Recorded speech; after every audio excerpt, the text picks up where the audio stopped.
In this video, I'll be showing you how to fix your external hard drive not showing up on your computer. It's a very simple method, so if you find this video helpful, be sure to drop a like and subscribe. Now I'm going to open up my file explorer, and as you can see, my external hard drive is showing up right here. This is what it looks like, but let's say it's not showing up for you for whatever reason. What you want to do is X out of this, then go to search on the bottom, and then just go ahead and type in disk. Now, when you type in disk, it's going to say create and format hard disk partitions.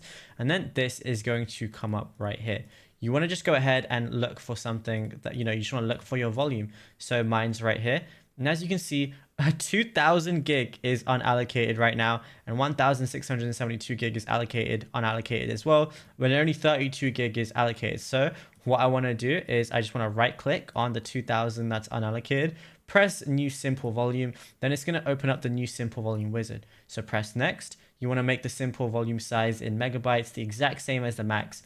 Press next again. You can assign any letter to this. So I already have a C drive and a D drive. So I'm just going to make this something different. I'm going to just make this a T drive, but obviously you can change it to whatever you want. Doesn't really matter. Then just press next. And then all you got to do is press finish. Now it's going to be formatting the 2 terabytes. Now, obviously there's still 1672 gigabytes, that are still unallocated. So just do the exact same thing on here if you want to.